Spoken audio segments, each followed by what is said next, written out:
자, 여러분 안녕하세요. 오늘은 애니메이션의 신화적 분석에 관한 연구, 요 텍스트는 오늘 한 번에 끝내겠습니다. 간단하게 우리가 애니메이션과 신화의 어떤 연관성에 대한 그런 내용을 간단하게 한 번에 끝낼 수 있는 그런 분량입니다. 우리가 일단 이 텍스트 전체 내용을 요약한 부분을 잠깐 보면요. 우리가 신화의 구조를 이렇게 분석할 때 애니메이션과 연관성이 있다는 것을 어렴풋이 아마 느끼신 분들도 있을 겁니다. 과거에 그리스 철학자였던 플라톤이 말한 바도 있지만 신화는 결국 스토리입니다. 이야기, 그죠?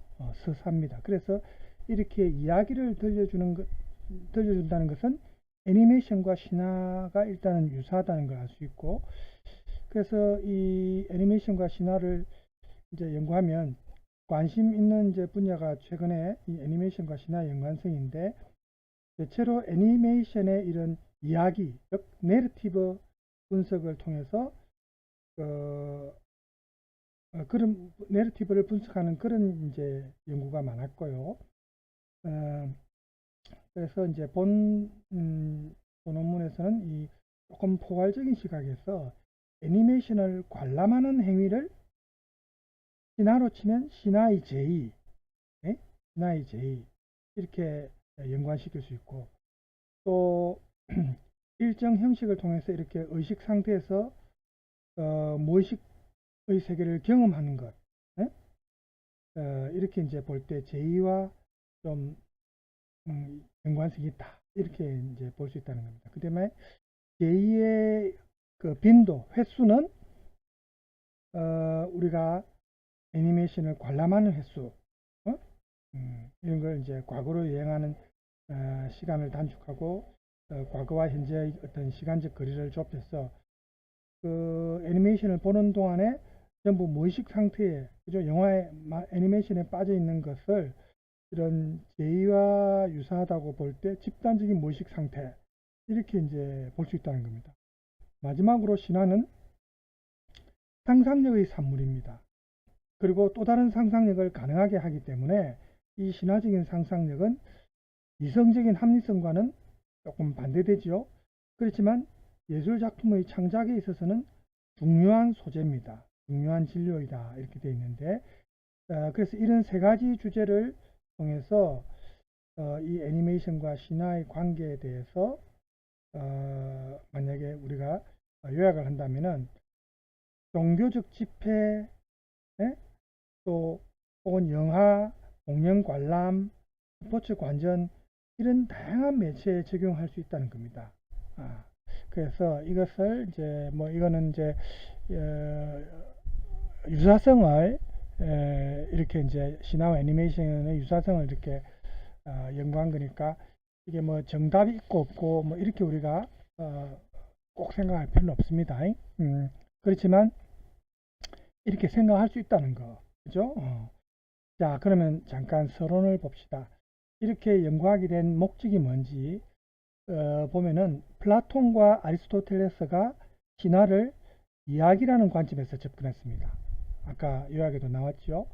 그리고 크리스티앙 매처의 영화에 대한 해석을 우리가 보면은 애니메이션을 관람하는 것도 이렇게 이야기를 보고 듣는 행위라고 볼 수 있고, 그렇기 때문에 애니메이션의 그 서술과 또 그러한 서술 행위는 신화와도 굉장히 직접적인 연관성이 있다는 겁니다. 신화는 우리 인류의 사상의 역사에서 예를 들면 종교나 철학, 예술과 함께 굉장히 관심을 많이 받아왔고, 19세기 중반에 이르러서는 신화가 하나의 학문으로서 지위를 획득했습니다. 신화학이라는 게 생겼죠. 그래서 정신분석학자인 심리학자인 프로이드나 융, 락강 이런 분들의 정신분석학을 통해서 신화 연구가 많은 성과를 낳았고, 또 신화 해석에 있어서 새로운 지평을 열었습니다. 그래서 앞서 많은 연구들이 보면은 요약에도 나왔지만 어떤 내러티브에만 좀 국한되어 있다. 조금 편협한 시각이라고 볼 수 있습니다. 그래서 이 텍스트에서는 애니메이션을 관람하는 행위와 또 관객에 대한 의미를 이 신화와 좀 연관해서 신화의 특징과 연관해서 연구했다. 이게 이제 연구의 목적이라는 거죠. 자, 그 다음에 이제 연구 내용과 방법을 보면 신화를 통한 애니메이션의 연구 의미상으로 어떤 연관성이 있는지 세 가지 개념을 결정합니다. 우선 신화에서의 그 제의, 신에게 제사를 지내고 뭘 바치고 그죠? 신을 경배하는 이런 제의, 그 다음에 그런 제의의 빈도, 그 다음에 상상력의 개념, 이런 게 신화의 역할과 이제 기능을 연구하면서 얻어낸 결과물인데, 이것을 애니메이션에 적용을 해보면은 이 신화적 제의는 애니메이션의 관람 형식하고 연관성이 있고, 그렇죠? 신화적 빈도는 관람의 횟수에 연관성이 있고, 신화적 상상력은 내러티브에 연관성이 있다. 애니메이션의 이야기에 스토리에 연관성이 있다. 이렇게 볼 수 있다는 겁니다. 이런 포괄적인 개념을 바탕으로 해서 이 애니메이션과 신화의 의미를 연관성을 한번 작품을 통해서 그 사례를 한번 보자는 겁니다. 그래서 본격적으로 이제 이 사례를 보기 전에 신화와 애니메이션 이제 본문을 보기 전에 간단하게 신화와 연관된 애니메이션 한 편을 보겠습니다. 하나는 서양 신화의 토대로 한 애니메이션이고 하나는 동양 신화를 토대로 한 건데, 두 개를 다 보면 한 25분 되는데 둘 중에 하나를 봐야 될지, 우선 우리 동양 신화, 우리 한국이니까 그죠? 우리나라 제주와 관련된 애니메이션 삼성 신화라는 게 있는데 한번 볼까요? 습니다.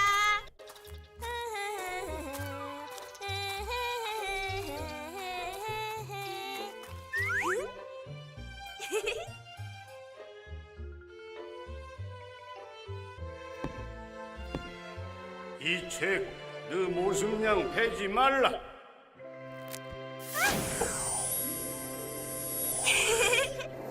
아득한 연날 제주에 아무도 살지 않을 때 삼성혈이란 헌 큰큰한 고망서 시사름이 쑥 솟아나서 이 사름들이 지금 제주 조상인 고을나 양을나 불나라. 한락산엔 산짐승도 하고 열매도 하영시기 때문에 산홍을 좋아하는 시사름만 살기엔 먹을 게 충분해서 경허던 어느 날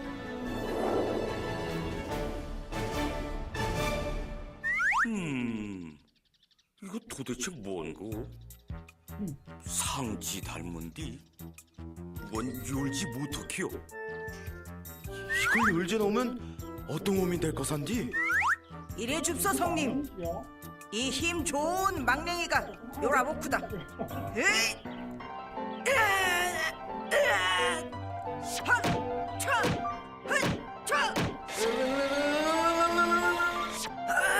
보아오니 아유. 보통 상치가 아닐로고. 성님, 배고팡 힘 못 싣구다. 괴기 혼전만 먹으면 저런 상지상 호끈하게 요올 건디. 응? 성님, 어디서 맛 좋은 내음 나는 거 담지 아니었까? 여러분, 제주 방송이 이 수고배 먹을 거 신거 담수다. 정말이가? 야, 너그 개코야.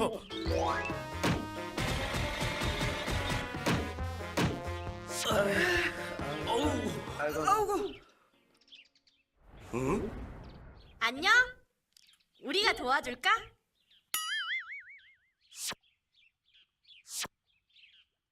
이 상지 요라치커냐? 개매? 혹검 솔표 바사 혹한 게? 누리야, 제주어로 여보세요 계십니까가 뭐야? 응? 예! 예! 이수가? 이름 없어 이수가? 예, 혼자 없어. 자, 어디서 오빼가? 됐다! 우와, 상지가 말했죠? 난 하르방 요정 누리라. 나는 서울에서 제주도로 이사온 하영이야. 아니우다.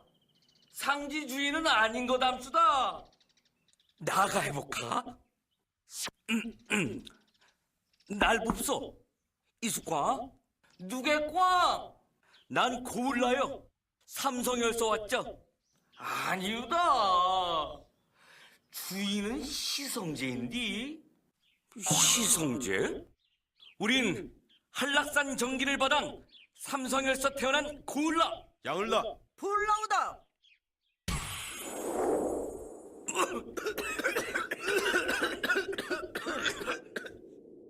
안녕하과? 아니 당신은 누겠과? 무사 이 상지 속곱서 나함수가. 난 병남국서 온 사신이우다. 우리 왕이 서펜 바당 산에서 제주 조상이 될 신이 탄생하였던 허멍 장계를 못강 어려운 한 이걸 전해주려는 옵디다. 이게 뭐고? 요랍없어.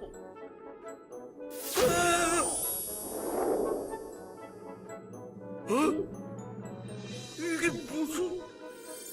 이분들은 병남국서 온 공주들이우다. 부디 이분들이영 헌디 큰 뜻을 이루사.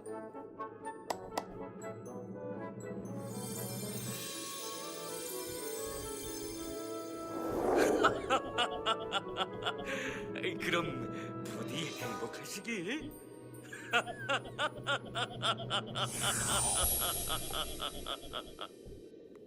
이거 경호는 어떤 호렌 말고?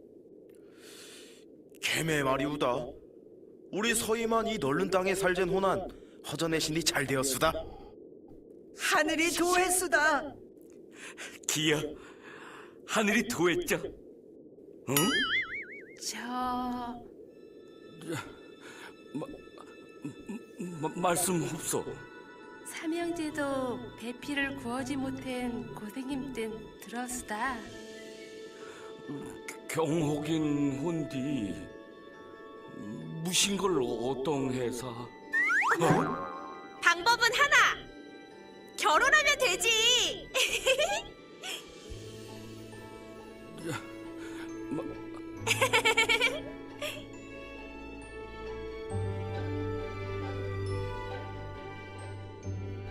우리 시성제는 이제 각자 살 고단을 초장 떠나기로 했죠.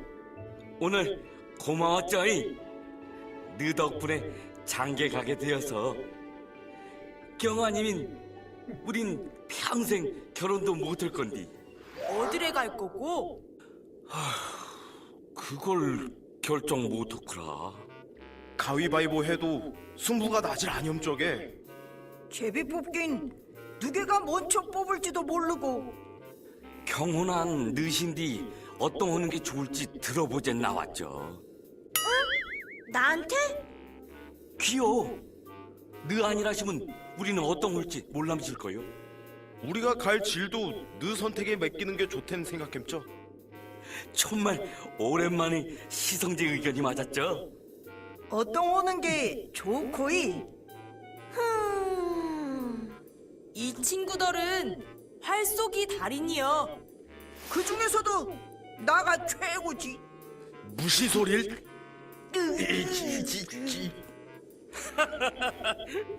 실력은 비스름해. 그럼 활로 시작한 운명 활로 정하는 건 어때? 활쏘기 시합이라도 호란 말이냐? 그게 아니라 하늘에 화살을 쏜 다음에 화살이 닿는 곳에 사는 거야. 멋진 생각인 게. 어떤 오는 우린 그 생각을 못했지. 하영이가 정해준 방법이란 냉중에 뚠소리 오기 어쩌이.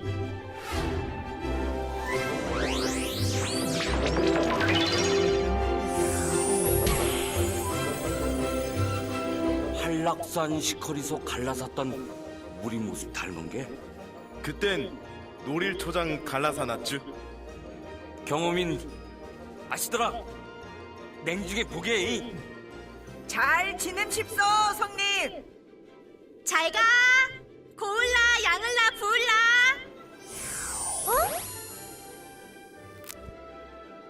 이야기가 졸바로 발로 하졌죠? 와, 이제 집으로 돌아갈 수 있는 거야?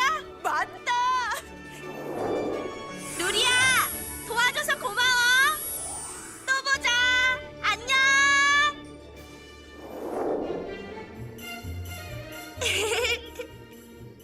다녀왔습니다.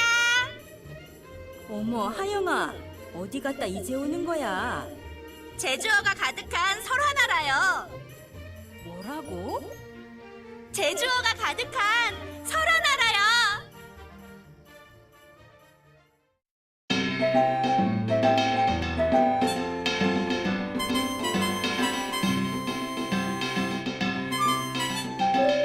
우리마곡 돌동하고 경치 좋은 제주도에 우리 할망아를 박네 이야기 잘 통하다.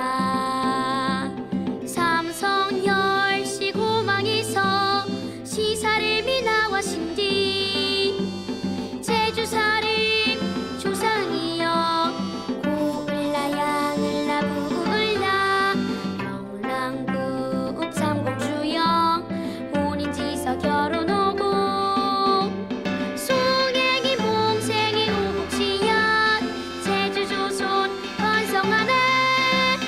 독시 얘기 들려줍소 촌주미남 제주설화.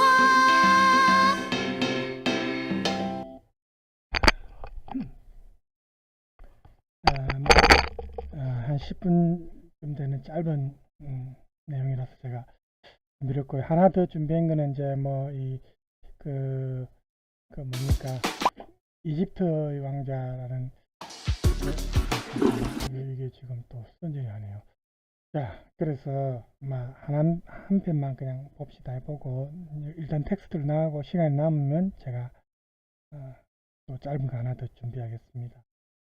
그래서 우리가 이제 신화와 애니메이션은 우선 신화의 어떤 개념 정의를 볼 때 이 신화가 그리스어로서 미토스, 여기 나와 있죠. MITHOS. 미토스에서 유래됩니다. 그래서 말이나 대담이나 이야기나 우화, 뭐 전설, 뭐 다양한 의미를 포함하고 있는데, 그래서 신화는 어쨌든 현실적인 것과는 조금 거리가 있죠. 비현실적인 허구적 픽션에 해당되는 그런 이야기인데, 입으로 전해져 내려오는 이런 구술 행위를 사람들이 함께 공유하는 이런 여러 형식들을 우리가 보면은 뭐 민담도 해당되고 전설 또 신화도 들어가죠. 그래서 이런 민담에는 진실성은 또 없습니다. 그죠? 전설은 전해져 내려온 얘기니까 어느 정도 진실성이 포함되어 있습니다. 그럼 신화에는 이런 진실성도 있지만 어떤 신에 대한 외경성이나 또 신성성도 여기에 같이 포함되어 있습니다. 그렇죠? 그런데 방금 이렇게 구분을 한 이런 구분이 그렇게 정확한 건 아니고, 신화는 집단 무의식을 통해서 강한 믿음이 그 안에 포함되어 있는 그런 얘기입니다. 내러티브입니다. 그래서 종교학자 엘리아데가 신화를 신성한 역사를 이야기하고 있다, 이렇게 말을 했고요. 신화가 원초적인 옛날 원초적인 그 시기에 신화적인 그 시기에 생겼던 일들을 이야기하고 있다, 이렇게 말을 했습니다. 신화 역사성에 대해서 이제 얘기한 건데, 하지만 허구적 이야기인 이 신화에 많은 비중을 두는 이유는 그 이야기와 구술 행위가 우리 인류의 문화에 굉장히 큰 영향력을 구사했기 때문입니다. 지금도 영향을 미치고 많은 문화 콘텐츠의 소재로서 활용되고 있지 않습니까? 그죠? 이렇게 입으로 전해져 내려오는 구술이 문자가 또 발명되면서 문자를 통해서 문학 예술로 발전했고, 또 예술이나 철학, 사상에도 그 의미의 한 축으로 발전했기 때문에 신화가 그만큼 중요하다는 겁니다. 그래서 그 정신분석학자 프로이드나 그의 제자 융의 말처럼 신화적으로 생각한다. 신화적인 사유는 항상 이 밤과 낮의 구별 없이 누구에게나 가능합니다. 이런 신화적인 사유는 어린이의 원시적인 사고라는 것보다는 인류의 태고적 사유, 이렇게 우리가 생각할 수 있고요. 원시인에만 존재하는 것이 아니고 현대인에게도 무의식의 어떤 흐름 속에 내재되어 있는 그런 사고방식에 해당됩니다. 이런 신화적 사고의 활동은 결국 우리의 무의식 속에 항상 내재되어 있다는 겁니다. 그래서 신화의 구조적인 분석을 통해서 새로운 신화의 창조도 가능하지만 그게 쉽지는 않겠죠. 정신의 자발적 산물이라고 할 수 있는 이 신화적인 침상은 무의식적인 정신의 활동이 남다른 특별히 재능이 있는 예술가나 또 개인의 무의식보다는 집단의 무의식적인 그런 시기에, 그런 순간에, 그런 동안에 경험할 수 있다는 겁니다. 하지만 일반인들은 쉽게 특징한 행위의 어떤 형식을 통해서 신화적 경험을 할 수 있는데, 아까도 얘기했지만 마치 예를 들면 뭐 종교의식이나 또 영화를 관람할 때나 공연이나 스포츠를 관람할 때 이런 상태를 경험할 수 있다는 겁니다. 그 예술의 내러티브적 측면에서 이 신화적인 특징은 문학이나 예술에서는 새로운 작품을 생산하게 해주고 과학 발명에 있어서는 새로운 영감을 주는 그런 역할을 합니다. 그래서 신화가 그만큼 이 여러 분야에서 영향을 미친다는 거죠. 그래서 애니메이션에 나타나는 이 수많은 환상적인 그런 어떤 상상력이 이런 신화의 특징에 기초를 해서 영감을 받고 창조된다는 겁니다. 여기 나오는 스튜어트 보이틸라가 한 말을 보면 이 사람이 1999년에 자신의 저서에서 신화와 영화에서 헐리우드 영화의 기본적인 내러티브 구조와 또 그런 캐릭터와 신화적인 특징과 굉장히 깊은 관련성이 있다는 것을 언급을 했거든요. 그리고 민속학자 프로프도 원형적 형태론이라는 저서를 발표했는데, 이 프로프는 이야기의 서사의 기본 단위 그리고 그 기능은 신화의 원형적 이야기 구조와 그 캐릭터의 기능과 거의 동일한 맥을 같이 한다, 이렇게 얘기를 했습니다. 그 외에도 조셉 캠벨이나 이 프로프의 신화 연구를 보면은 영웅들의 몸담의 그 이야기 구조, 서사 구조와 애니메이션의 서사 구조가 상당히 유사하다는 것을 알 수 있답니다. 또 일본 애니메이션, 저페니메이션이라고 하죠. 일본 애니메이션에서도 보면 자연주의적인 애니메이션 작가 미야자키 하야오가 제작한 이웃집 토토로와 또 14세기 무로마치 시대가 배경인 원령공주라든지 또 우리나라 이승강 감독의 마리 이야기라든지 이런 내러티브가 보면은 신화적 영웅담의 뼈대를 갖고 있다고 합니다. 그러면 여기서 원령공주 마리 이야기, 우리나라께 아무래도 마리 이야기를 제가 한번 쳐볼까요? 이승강 감독의 마리 이야기 애니메이션을 치보면은 나오겠죠. 한번 볼까요? 이게 시간이 얼마나 15분짜리네요. 조금만 일단 봅시다. 네, 다 볼 수 있고. 선전이 조금 있네요. 선전을 건너뛰어야 안 돼요. 그치? 가야 되는데. 그래, 우리 숫자를 세보자. 잠잘 때처럼.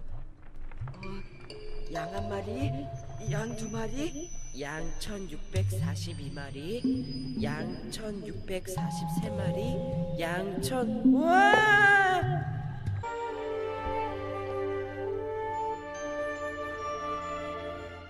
영화랑 애니랑 몽땅 시네몽땅.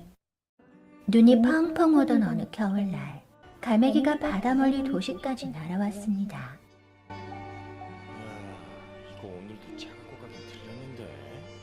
갈매기가 여기까지 날아오네. 어? 아니야. 나무는 오늘따라 일에 집중할 수가 없었는데요. 뭐야, 졸았어? 저 친구가? 말도 안 돼. 아니야. 오늘 좀 이상해. 눈이 자꾸 딴 데가 있더라고. 여보세요? 그날 준호에게서 전화가 걸려왔죠. 야, 나무야 기억나? 너 그 자전거 아저씨? 그 짜장면 배달하던? 그래. 작년에 그 집 주인 아줌마랑 결혼했대. 오랜만에 만난 준호는 어릴 적 살던 동네 소식을 전해주었습니다. 오늘은 하루 종일 이상해. 물속에 들어앉아 있는 것처럼. 네 전화 받고 한참 멍해 있었어. 네가 찾아올 줄은 생각도 못했거든. 할머니 돌아가셨을 때 보고 처음이잖아. 자주 만나지도 못했던 준호가 더 먼 곳으로 떠난다는데요. 사실 너한테 줄 게 있다. 뭔데? 아이 뭐 별건 아니고 이삿짐 싸면서 이것저것 챙기는데 구석에 이게 있더라고. 준호에게 상잘받은 나무는 마치 바닷속으로 가라앉듯이 아스라이 멀어진 어린 시절로 되돌아갔습니다.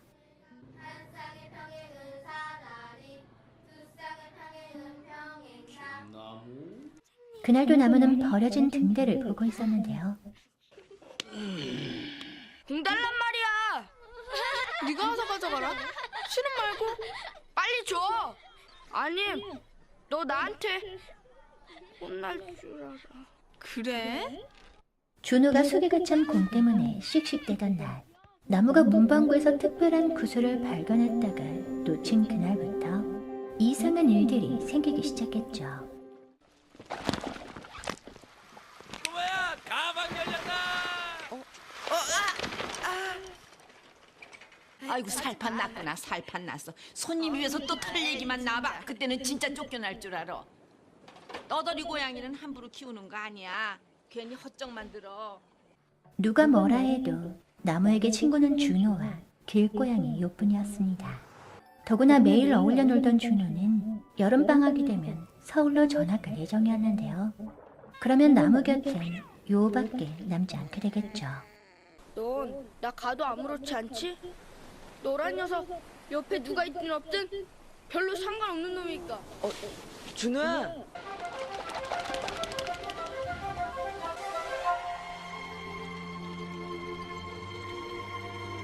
그날 버려진 등대에서 무슨 일인가 일어났지만 아무도 알지 못했습니다. 분명 이쯤에 있었는데. 뭘 찾냐? 아, 저기요. 여기 나무는 틈날 때마다 문방구에 들렀지만 그 구슬을 다시 찾을 수는 없었는데요. 요! 없다. 어디 갔는데? 그걸 어떻게 알아? 떠돌이 고양이가 오면 온다, 가면 간다 말하고 다니는 거 봤어? 나무는 요를 박대하는 할머니에게 섭섭했죠. 뭐가 잘 안 되나? 다 됐는데. 그리고 오늘도 횟집의 전등은 말썽이었습니다. 아이 뭐야? 그만해. 뭘 갖고 그러는 거야? 그만하라니까. 그때 물고기 같기도 새 같기도 한 게 나무의 눈앞으로 날아왔는데요. 귀여운데? 물고기 새를 따라 등면기로 올라가자 빛이 번쩍하더니 나무가 사라졌죠.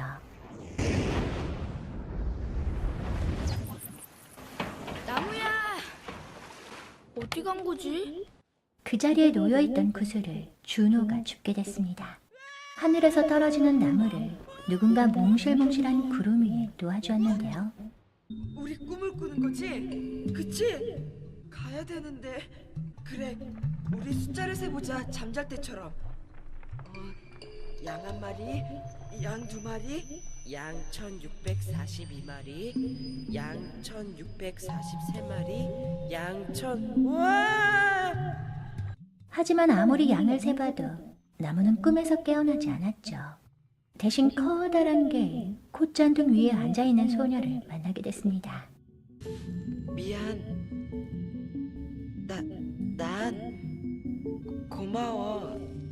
아까 요가 야옹거리는 소리에 뒤를 돌아보았던 나무가 다시 소녀를 보려고 고개를 돌리는 순간 어느새 노을 지는 등대 앞 풀밭에 앉아 있었는데요. 어떻게 된 거지? 방금 전까지 거기 있었잖아. 그치? 맞지? 나무의 손에 쥐어진 노란 꽃잎만이 꿈이 아니었다는 걸 알려주었죠. 야, 그게 진짜야? 솔직히 말해. 너 나 빼돌리고 미안하니까 괜히 그런 말도 안 되는 소리 하는 거지? 하지만 준호는 나무의 말을 믿어주지 않았습니다. 엄마야? 나무와 있었구나. 저기 내일 오실 거야. 할머니가 뭐 심하시진 않아. 나무는 그날따라 뱃일을 나갔다가 풍랑에 휩쓸려 돌아가신 아버지 생각이 났죠.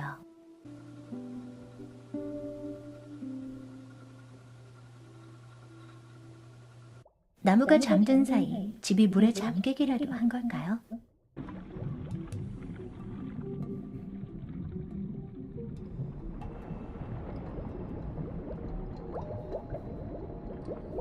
방에서 잠들었던 나무가 물속에서 헤엄치다가 소녀가 살던 숲속에서 깨어났습니다. 기다려! 나야! 그때! 가지마! 하지만 소녀에게 달려가다가 그만 다시 물속으로 빠지고 말았는데요. 마리!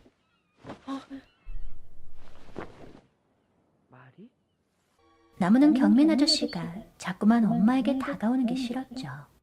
할미는 점점 더 늙어가고 너는 점점 더 클 거고 결국엔 모두 떠나게 마련이야. 혼자 남아있을 수는 없는 게야. 할머니의 말을 이해하기에 나무는 아직 어렸습니다. 가기 싫어. 가기 싫다고. 좋아, 가기 싫으면 가지 마. 억지로 갈 거 없어. 네가 그런다고 엄마까지 안 나갈 순 없어. 약속이니까.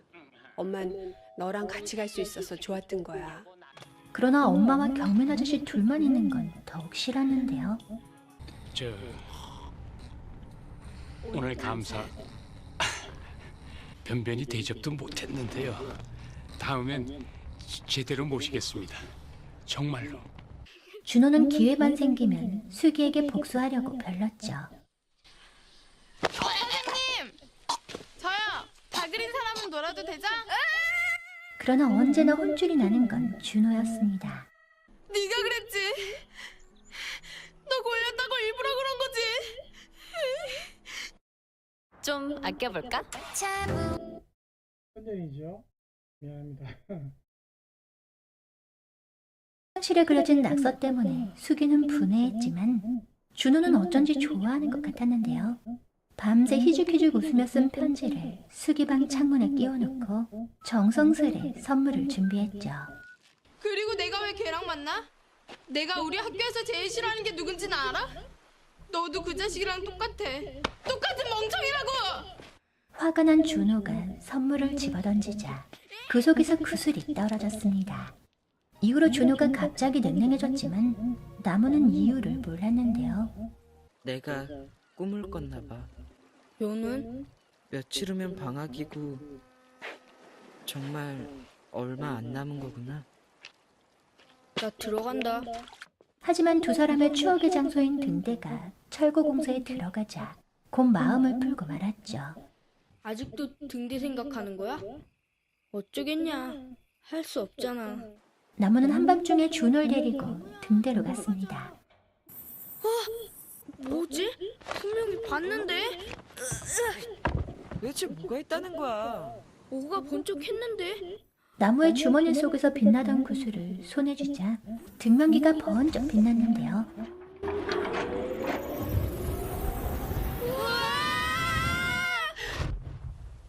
왔어! 왔다고! 봐! 내 말이 맞지? 이건 꿈이 아니야. 그치? 이게 뭐야? 개의 등 위에서 떼굴떼굴 구르던 나무가 소리쳤죠. 나야 나! 나 모르겠어? 나무야 왜 그래? 나무는 다시 마리를 만나게 돼 신이 났지만 겁이 많은 준호에겐 아주 고역이었습니다. 앞으로 어떻게 되는 거지? 등대가 사라지면 모든 게 끝나는 걸까? 넌 왜 다른 걸까? 그래서 같이 있을 수도 없고, 하긴 모든 게 다 그래. 하지만 모두들 너무 빨리 내 곁을 떠나. 아빠도 그렇고 준호도. 마리와 함께 하늘을 날아다녔는데 어느새 평상에서 잠들어 있었죠. 뭐 하고 있어? 그만 내려가지 않고. 이 녀석이 근데 오늘따라 왜 이래? 동준호의 선장인 준호 아버지는 그날도 뱃일을 나갈 준비를 하고 계셨습니다. 아침 내내 엄마 얼굴이 이상해서 물어봤더니 어젯밤 꿈자리가 시끄러웠다고. 쓸데없는 소리 그만하고 어서 내려가. 동준호 선원인 경민 아저씨가 뱃일을 나가기 전에 나무가 보고 싶어하던 영화 포스터를 들고 찾아왔는데요. 요번에 돌아오면 같이 보러 가자. 혹시 먼저 볼까봐 얘기해두려고. 그날 등대 철거 공사를 만료하기라도 하되 비가 내리기 시작했죠. 배 탄 사람들 괜찮을까 모르겠다. 그러게요. 아이고, 이놈의 걱정은 평생 무뎌지지도 않는다. 비는 곧 거센 풍랑으로 바뀌었고 바다에 나간 동준호는 위험에 처하게 됐습니다. 선장님! 할 수 없어! 그나버려! 대신에 날 몫이 될 거야! 쓸데없는 소리 말고 현실을 들어가!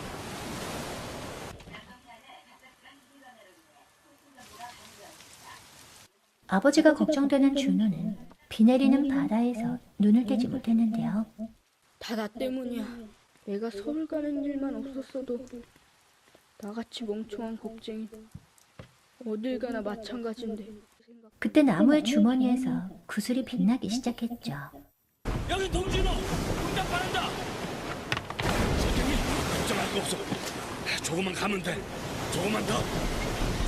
거센 풍랑이 동준호를 덮치는 동안 나무의 준호는 버려진 등대로 달려갔습니다. 어떻게 된 거지? 우리가 잘못 본 거야. 그게 다, 그 모든 게 다, 등대도 주소도 다 꿈이었을 뿐이라고. 아니야. 그럴 리가 없어. 그건 꿈이 아니야. 벼락이 등대로 내리치는 순간 구슬이 깨져버렸습니다. 준호야, 할머니, 엄마, 모두 어디로 간 거야? 돌아와. 나만 혼자 두고 가지 말란 말이야. 나무가 어둠 속에 홀로 서 있을 때 마리가 나타났는데요. 마리가 손을 내밀자 어둠이 걷히고 꽃이 피더니 그녀에게서 시작된 빛이 온 세상으로 퍼져나가며 먹구름을 몰아냈죠. 칠흑 같은 현실이 아름다운 환상으로 물들었다가 다시 서서히 현실로 돌아왔습니다. 동진호의 선원들은 잔잔해진 바다를 멍하니 바라보았죠. 돌아갑시다. 작별 인사라도 하듯 돌아본 개가 점점 멀어져 갔습니다. 안녕. 눈을 뜬 나무는 날이갠 하늘을 올려다보았죠. 가서 공부 잘하고 먹는 거 거르지 말고. 친구들 많이 사귀어. 그래야 혼자서도 덜 외롭지. 준호가 서울로 떠나는 날이었습니다. 겁먹을 거 없어. 거기라고 뭐 다르겠냐? 난 혼자 잘 있을 거니까 너도 그래. 나무는 작은 선물 상자를 준호에게 내밀었는데요. 나무야! 도착하면 편지할게. 너도 꼭 답장해야 돼. 안녕. 잘 있어. 수기야. 고마워. 안녕. 그렇게 작별했죠. 우리 3년 후에나 또 보겠네. 편지할게. 그래. 나무와 준호는 이번에도 작별 인사를 나눴습니다. 나무가 준호에게 그리고 준호가 나무에게 다시 건네준 상자 속엔 그 옛날 소중히 간직했던 깨진 구슬이 들어있었죠. 근데 생각해보니까 변한 건 나였어. 그때 잊지 않을 거라고 누군가한테 약속했었던 것 같은데 그게 누구였을까? 나 자신이었을까? 지금 보신 영상이 저는 예전에 사실 극장에서 이 이승관 감독의 마리 이야기를 직접 관람했습니다.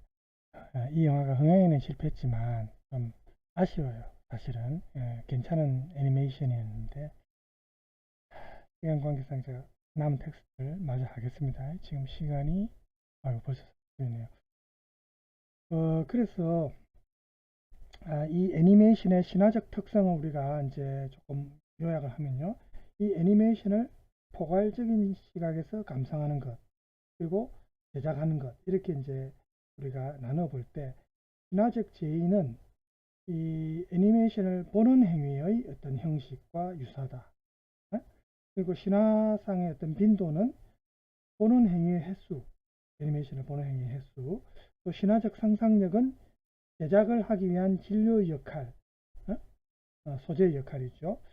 이렇게 옆에 이제 표를 보면은 신화와 애니메이션의 관계를 이렇게 표로 정리를 해놨습니다. 그렇죠?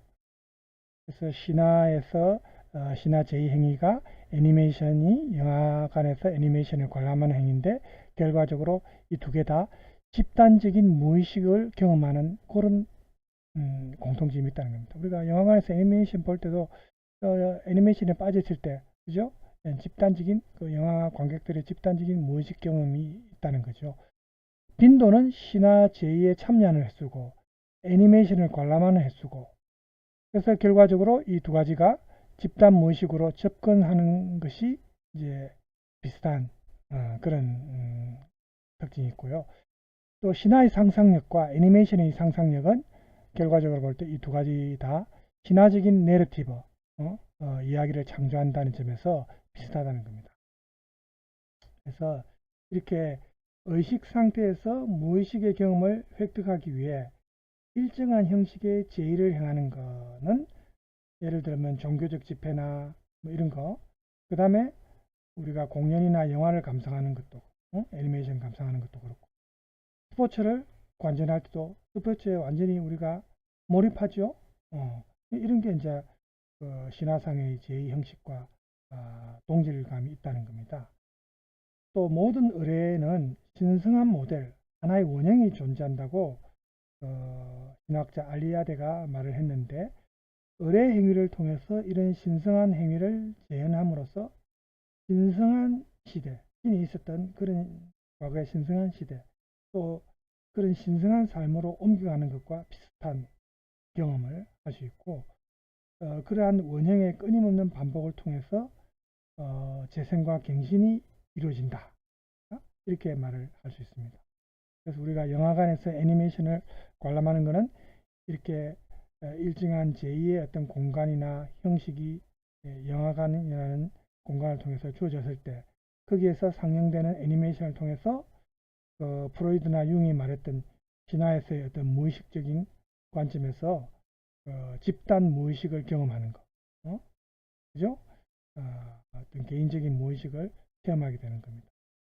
그래서 영상에 완전히 몰입해서 이런 제의가 끝날 때까지 대부분 이런 경험을 하게 되고, 프랑스의 정신분석학자인 자크 라캉이 이런 말을 했습니다. 거울 개념을 통해서 유아의 발달에서 유아 입장에서 볼 때 타자, 즉 부모의 이미지로 자신의 신체를 인식한다고 합니다.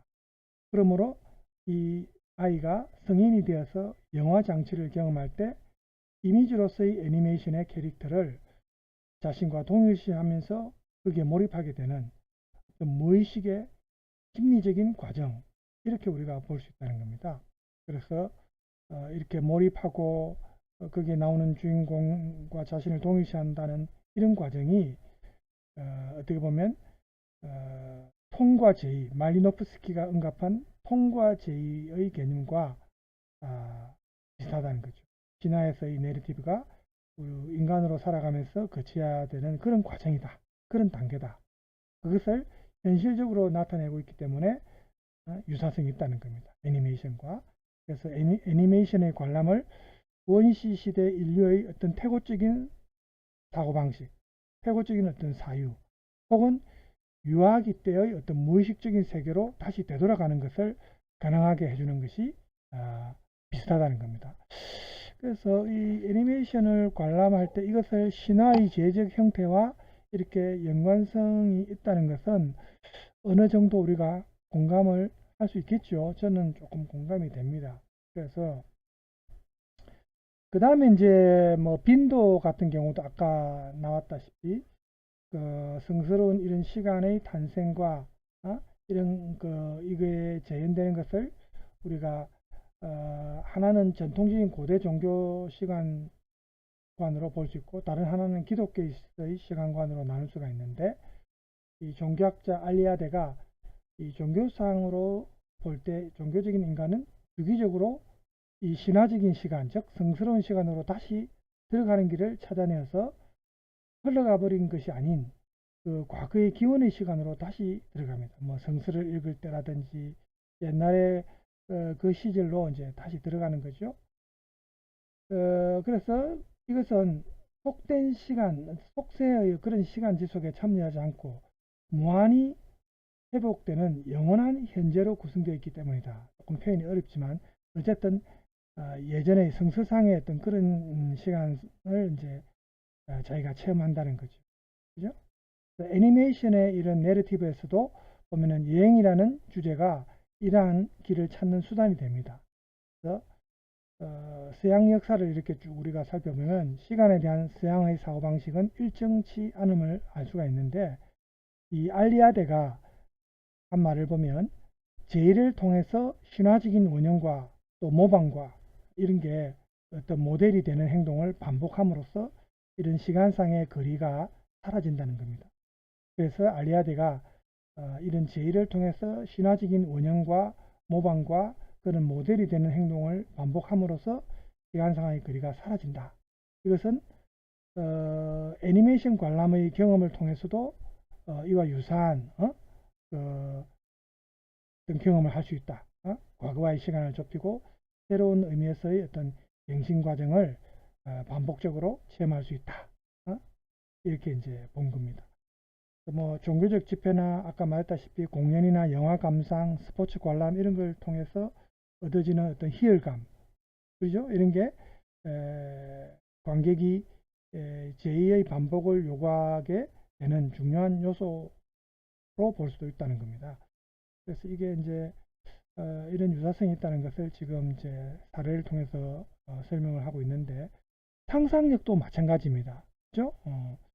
공상과 환상 이렇게 구분을 할 수 있지만 이러한 상상력도 신화와 애니메이션이 또 유사성이 많이 있다는 거죠.